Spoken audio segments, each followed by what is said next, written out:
Bismillahirrahmanirrahim. Assalamualaikum warahmatullahi wabarakatuh dan selamat sejahtera semua. Hari ini kita jumpa lagi untuk kita terus sambung membincangkan bab 5 berkenaan dengan cahaya. Sebelum ni tahun 4 KSSR buku teks semakan semula. Sebelum ni kita telah pun membincangkan berkenaan dengan 3 sifat cahaya, iaitu sifat yang cahaya bergerak lurus, cahaya boleh dipantulkan dan juga cahaya boleh dibiaskan. Ada 3. Jadi, kenapa sebenarnya kita kena belajar benda-benda ni? Penting ke? Tak belajar, tak boleh ke? Kan? Sebenarnya, hari ni kita nak sentuh berkenaan dengan kepentingan sifat cahaya dalam kehidupan. Maksudnya, rupa-rupanya penting sifat cahaya ni dalam kehidupan kita. Untuk apa? Mari kita lihat. Yang pertama, sekiranya cahaya tidak bergerak lurus, tidak boleh dipantulkan dan tidak dapat dibiaskan, apakah yang mungkin berlaku? Cuba perhatikan situasi di bawah. Yang pertama, situasi satu gelap kan. Orang tu dia suluh dengan lampu, barulah keluar cahaya, nampaklah dinding hujung tu. Jika cahaya tidak bergerak lurus, adakah cahaya dari lampu suluh dapat menyuluh objek yang dicari dengan cepat? Kita nak cari barang, nak cari pintu kan, kita suluh. Bayangkan kalau lampu tu belok-belok cahaya dia. Sukarlah kita kan. Jadi sukarlah untuk mencari sesuatu dengan tepat. Situasi yang kedua. Jika cahaya tidak dapat dipantulkan, adakah kita dapat melihat wajah pada cermin? Bayangkan kalau kita tak ada cermin. Kita tengok cermin tapi cahaya tu tembus. Macam cermin kereta lah. Ataupun cermin mata. Jadi macam mana kita nak tengok muka kita? Tengok kan akak ni kan. Ada tengok muka dia kat cermin kan. Nanti kan kalau pakai make up kan tertebal sangat pula kan. Lepas tu nak potong rambut, macam mana nak tengok muka kita orang potong rambut? Nanti orang potong rambut tu kata dah handsome dah, padahal rupanya tak handsome. Kita tak tahu. Kan. Jadi itu gunanya pantulan cahaya. Pantulan cahaya pun gunanya untuk kita tengok rambut belakang kita bila kita potong rambut. Kan. Kemudian yang ketiga, situasi yang ketiga, jika cahaya tidak dapat dibiaskan, adakah kanta tangan dapat membesarkan imej objek? Maksudnya kita nak tengok semut, kita nak cuba lukis semut kan. Kita nak tengok semut tu dekat-dekat, kita dekat-dekatkan mata kita dengan semut kan. Jadi semut tu kan dia melantun dekat mata kita, dia gigit kita, naya kita. Kan. Tak pasal-pasal buta kan. Jadi dengan adanya kanta pembesar dapatlah kita tengok semut itu. Habis tu kalau tak ada, dapat tak kita nak tengok badan semut tu macam mana apa semua kan. Jadi sukarlah untuk kita. Jadi kita tengok abang ni tanya kat bawah, mengapakah sifat cahaya penting dalam kehidupan kita? Dia tanya lagi sekali pula. Jadi jawapannya apa? Jawapannya tadi adalah kerana setiap pekerjaan yang kita lakukan kebanyakannya memerlukan sifat cahaya untuk diaplikasikan lah. Tu secara saya cakap secara biasalah. Senang kata, kalau tak ada sifat cahaya ni, susahlah kita nak jalankan kehidupan harian kita. Sebab hampir, boleh kata banyak juga dalam aktiviti kita buat dekat rumah, semuanya bergantung pada sifat cahaya. Kebanyakannya lah. Jadi aktivitinya adalah aktiviti secara berkumpulan. Awak boleh buat kat rumah atau kat sekolah lah. Aplikasi sifat cahaya. Alat dan bahan, cermin muka, binokular. Tahu binokular? Binokular tu adalah macam teropong lah. Periskop. Tahu tak periskop? Periskop tu yang dekat kapal selam tu. Tengok daripada kapal selam nampak atas. Kanta tangan, kertas mahjong dan juga pen penanda. Jadi langkah-langkah dia, mula-mula bentukkan 4 buah kumpulan. Konon-kononnya dekat kelas lah.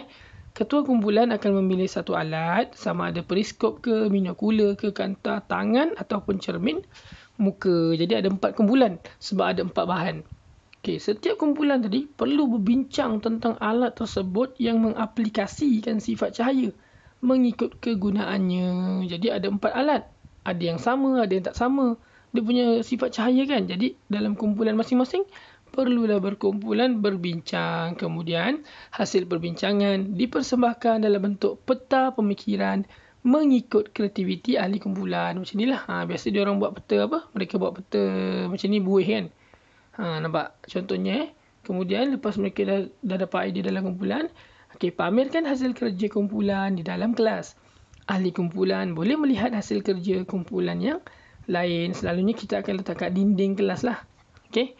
Supaya nanti kumpulan kita dekat dinding sini, kumpulan sana dekat dinding sana. Nanti kita akan boleh buat 2 stray, 4 stray pun boleh. Maksudnya kita akan hantar beberapa orang kita untuk tengok kumpulan lain, dan kumpulan lain akan datang kepada kita untuk mungkin ada 2 orang dalam grup kita ditugaskan untuk membentangkan apa dapatan kita ni lah. Macam ni kan. Kata periskop, penggunaan 2 cermin untuk memantulkan cahaya. Periskop ni digunakan oleh tentera laut dekat dalam kapal selam. Cahaya boleh dipantulkan, boleh melihat objek yang terhalang. Ini contohlah. Okey. Jadi soalan kat sini ditanya, berikan satu contoh alat lain yang mengaplikasikan sifat cahaya bagi menyelesaikan masalah dalam kehidupan harian. Jelaskan. Okey, tadi dah cerita pasal periskop kan. Nah, contoh kat sini kan. Maksudnya binokular, cermin muka, periskop, kanta tangan, kertas mahjong, paper penanda. Okey, selain daripada cermin muka, binokular, periskop dan kanta tangan. Apa lagi aplikasi? Aplikasi itu maksudnya yang kita buat dalam kehidupan harian. Okey, nak senang, cermin pandang belakang kereta ataupun cermin pandang sisi kereta. Okey. Orang panggil apa? Side mirror. Side mirror kan. Sebab aplikasi dia kita dapat melihat orang yang berada di tepi kiri atau tepi kanan. Kalau cermin pandang belakang, untuk aplikasikan supaya kita dapat melihat orang yang berada di belakang. Okay. Alright. Banyak lagi sebenarnya. Kalau sifat cahaya lain, contohnya cermin mata. Cermin mata tu sifat cahaya tadi saya cerita pasal cahaya boleh dipantulkan, yang cermin pandang belakang, pandang sisi tu. Kalau sifat cahaya lain, cahaya boleh dibiaskan. Contohnya cermin mata lah, kita boleh besarkan gambar kita punya penglihatan tu sebenarnya berdasarkan pembiasan cahaya. Okay. Alright, kita ke muka surat 106. Okay, santai sains. Ni nama dia kaleidoskop. Kaleidoskop ni maksudnya salah satu aktiviti yang kita boleh buat lah. Okay, langkah-langkah. Hasilkan kaleidoskop mengikut kreativiti kamu dengan menggunakan kotak berbentuk silinder. Okay, guna kotak, kertas, keranjang aluminium, labuci, kad manila, kertas hitam, kertas bercorak, gam, pita pelekat, gunting dan plastik jernih. Okay, kalau awak perasan kat sini, dia tak ada arahan tau. Tapi dia bagi gambar. Sebab dia nak awak buat sendiri mengikut kreativiti. Sebab tu dia kata mengikut kreativiti kamu. Jadi awak gunakanlah. Okay, sekarang ni arahan dia buat kaleidoskop. Dia tak cakap apa-apa. Jadi awak gunakanlah kemahiran awak untuk awak cipta kaleidoskop. Jadi first kali awak kena tahulah kaleidoskop tu apa. Jadi kita tengok pada gambar pertama. Okay, ini susunan bahan dan radas. Kemudian dia ambil kertas keranjang aluminium kan, yang kilat-kilat tu. Dia gamkan, kemudian ditutupkan dalam bentuk segitiga. Okay, segitiga tu. Dia kata kotak berbentuk silinder. Silinder tu. Nampak silinder kat sini kan. Diselotipkan keranjang aluminium tu. Lepas tu dimasukkan pula dekat dalam kotak tu kan. Dia kata apa tadi? Ada labuci, ada kotak bentuk silinder, keranjang aluminium, kertas hitam. Okey, kertas hitam. Kita tengok macam mana dia buat tu.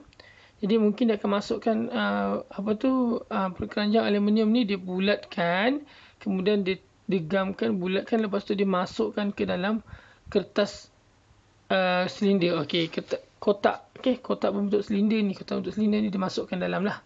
Okey, kemudian diselotipkan hujungnya tu, kemudian dibalut pula dengan sampul. Okey, jadi sebenarnya kat sini inilah hasil kaleidoskop yang akhir ni. Macam mana kita nak buat kaleidoskop? Jadi awak kena tahu. Okey, kalau awak buat aktiviti ni, awak search kat internet kaleidoskop tu apa. Rasanya kalau tak silap saya, dia konsep pantulan cahaya. Memantul gitu. Jadi dia sangat menarik dan memang tak beri langkah supaya awak kena fikir sendiri. Nanti awak search kat internet dan awak boleh hasilkan dan awak akan tahu kegunaan dia apa. Okey. Dia menarik ni. Okey, boleh buat dekat rumah. Alright. Seterusnya refleksi minda. Okey, ini maksudnya bila dah sampai tajuk refleksi minda ni, maksudnya kita dah ada kat ujung bab lah. Okey. Jom kita tengok satu demi satu. Sifat cahaya ialah cahaya bergerak lurus, cahaya dapat dipantulkan dan cahaya dapat dibiaskan. Objek luksina ialah objek yang membenarkan semua cahaya melaluinya. Oleh itu, tak adalah bayang-bayang terhasil. Maksudnya objek macam cermin lah, cermin yang tembus, yang cermin mata kan. Objek tu cahaya ialah objek yang membenarkan sebahagian cahaya melaluinya. Ni separuh cahaya je boleh tembus. Macam contohnya macam plastik sampai warna hitam tu.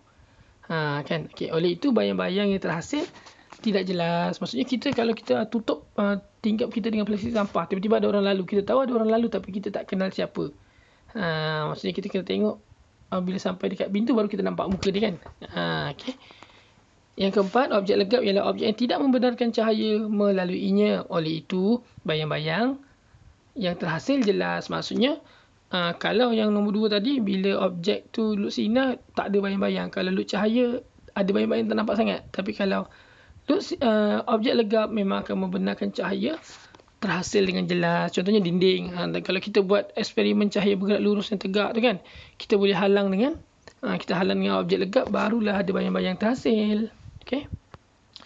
Jadi bila bayang-bayang terhasil, faktor yang mempengaruhi saiz bayang-bayang ialah jarak di antara objek dengan sumber cahaya. Kita gerakkan sumber cahaya tu dengan objek. Ataupun kita gerakkan objek dengan skrin. Mula-mula kita susun lampu, cahaya, skrin, objek dan lampu suluh. Mula-mula kita gerakkan lampu suluh tu ke belakang, kita akan nampak bayang-bayang ni makin kecil. Lepas tu yang kali kedua, kita letakkan sumber cahaya juga, objek juga dengan lampu suluh. Tapi lampu suluh tu kita tak gerakkan, kita gerakkan objek mendekati lampu suluh, dekat. Ataupun kita ke belakang, dekatkan dengan skrin. Baru kita akan dapat lihat perbezaan saiz bayang-bayang. Jadi dua faktor ni. Okay, jarak antara objek dengan sumber cahaya dan jarak antara objek dengan skrin. Seterusnya faktor yang mempengaruhi bentuk bayang-bayang pula ada dua. Yang pertama, orientasi objek. Maksudnya kalau kita ada lampu suluh, kita suluh objek, kemudian kita pusing-pusingkan objek tu, maka bayang-bayang dia akan berubah. Contohnya, kalau benda tu silinder, awak menghadapkan ke cahaya bulatannya, awak akan nampak bayang-bayang dia bulat. Tapi kalau awak naik, awak dirikan silinder tu, dia akan nampak macam empat segi. Dekat dia punya bayang-bayang. Jadi itulah dia kata faktor orientasi objek. Dan yang kedua adalah kedudukan sumber cahaya. Kadang-kadang objek tu kita tinggalkan je.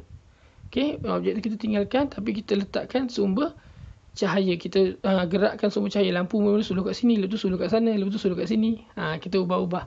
Dan maka kita akan dapatlah perbezaan bentuk bayang-bayang. Okay. Kegunaan pantulan cahaya dalam kehidupan harian adalah seperti yang berikut. Okay, ini gambar tadi. Cermin muka pantulkan cahaya dari muka ke mata kita. Cermin pergigian memantulkan cahaya dari gigi yang membolehkan doktor memeriksa keadaan gigi dengan mudah. Dan cermin cembung memantulkan cahaya dari objek yang terlindung ke mata kita. Cermin cembung ni biasa terletak di bucu-bucu jalan raya yang tajam. Jadi sebelum belok tu kita tahu apa ada dekat sebelah yang tak nampak tu. Okay. Dan juga dua cermin dalam periskop memantulkan cahaya dari objek yang terhalang ke arah mata pemerhati. Ini periskop tadi. Yang kat kapal selam tu dapat tengok atas lah. Alright. Jadi fenomena pantulan cahaya boleh dilukis dalam bentuk gambar rajah sinar seperti di bawah lah. Ini gambar rajah sinar boleh lukis macam ni kan. Cahaya tuju pada permukaan cermin. Yang ini cahaya dipantulkan dari permukaan cermin. Bila dia rata, dia dapat cantik lah macam ni. Okay. Alright. Apabila cahaya bergerak melalui dua medium yang berbeza pula, okay, arah pergerakan cahaya akan berubah. Merubah macam mana? Fenomena ini dinamakan pembiasan cahaya. Yang ini tadilah orang tu tengok sudu ni macam terapung. Sebenarnya sudu tu ada kat bawah. Sebab apa? Sebab cahaya ni dia bergerak ke mata. Daripada sudu ni bergerak ke mata, dia lambat dekat air. Kemudian bila sampai ke udara, dia laju. Okay? Jadi sebab itu dia terus terpesong dan kita akan lihat sudu tu seolah-olah terapung. Ataupun dekat dasar. Dasarnya macam tak berapa dalam.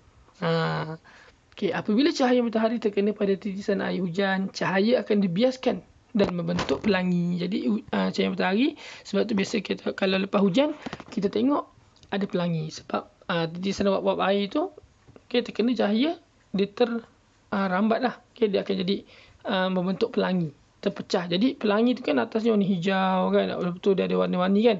Yang paling atas tu sebab dia punya kelajuan dia tinggi. Yang paling bawah tu dia punya kelajuan dia paling lambat lah. Sebab tu dia boleh membengkok macam tu. Merah lah kan paling atas kan. Okey. Dia lah paling laju. Okey kelas. Jadi saya rasa sampai sini saja 108.